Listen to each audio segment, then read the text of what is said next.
یعنی سوری علیہ رحمہ آپ نے ایک دفعہ جبہ پہنا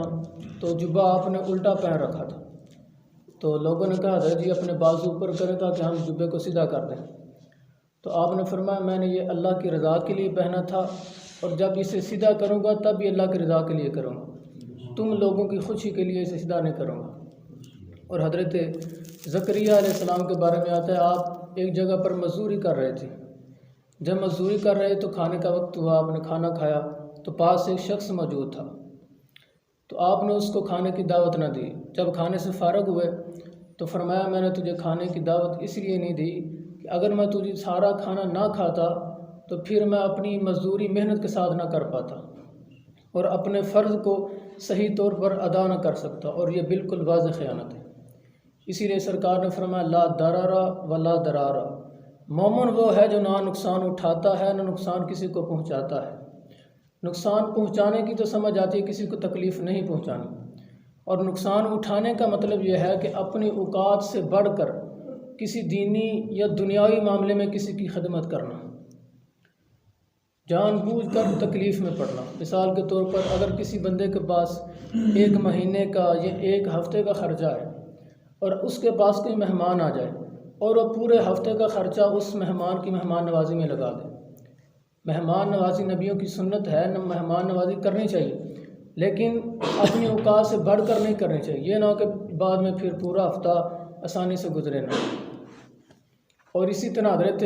سفیان ثوری علیہ رحمہ آپ کے بارے میں بھی آتا ہے، آپ کھانا کھا رہے تھے تو آپ کے پاس ایک شخص موجود تھا، آپ نے اس کو کھانے کی دعوت نہیں دی۔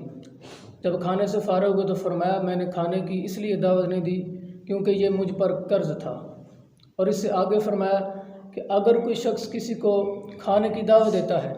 لیکن دل میں یہ کراہت رکھتا ہے کہ کہیں وہ سچ مچ میں نہ کھا لے،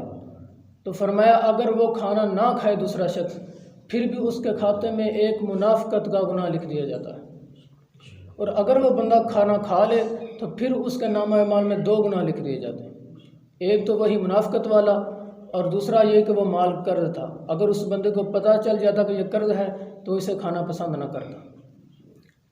تو آج کے درس کا سبق یہ تھا کہ آپ رمضان کے اندر جو بھی اعمال کریں، نوافل پڑھیں، تلاوت کریں، روزہ رکھیں، تو یہ صرف اللہ کی رضا کے لیے رکھیں۔ حدیث مبارکہ میں آتا ہے اگر کسی شخص نے خوشبو لگائی، عطر لگائی، یا کسی شخص نے مٹی کا ڈیلا ہاتھ میں پکڑا اور پھر وہ ہاتھ کسی دوسرے کے کپڑوں پر لگایا تو اس کے اندر اس کی نیت پوچھی جائے گی۔ اگر اس نے عطر اس نیت سے لگائی کہ یہ میری امیری کا لوگوں کا روب ظاہر ہو، یا یہ فخر جتانے کے لیے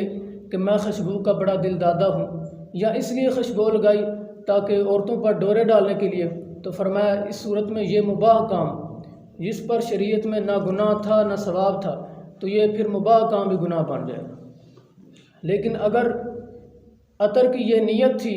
کہ اسے لگا کر مسجد میں جاؤں گا تو خانہ خدا کی عظمت ہوگی، یا عطر اس نیت سے لگائی کہ یہ حضور کی سنت ہے، یا عطر اس نیت سے لگائی کہ میں عطر لگا کر جاؤں گا تو کسی کو میرے جسم سے بدبو نہیں آئے گی، لوگ مجھ سے بیزار نہیں ہوں گے، یا عطر اس نیت سے لگائی کہ لوگ میری وجہ سے خیانت میں نہیں پڑیں گے کہ میرے بعد کہیں کہ فلاں شخص کے جسم سے بدبو آ رہی تھی، تو اس صورت میں یہ مباح کام بھی باعث ثواب بن جائے۔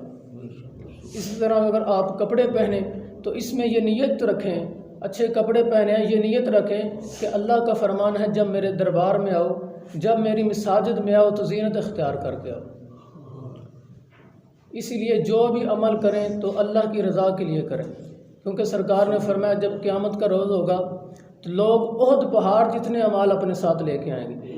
تو اللہ تعالیٰ ان کے اعمال ان کے منہوں پر ماریں گے، کیونکہ یہ اعمال تم نے میری رضا کے لیے نہیں کیے بلکہ لوگوں کی ریاکاری کے لیے، لوگوں کو دکھلانے کے لیے اعمال کیے۔ اللہ تعالیٰ کی بارگاہ میں دعا ہے اللہ تعالیٰ ہمیں اپنی رضا کے لیے ہر کام کرنے کی توفیق عطا فرمائے۔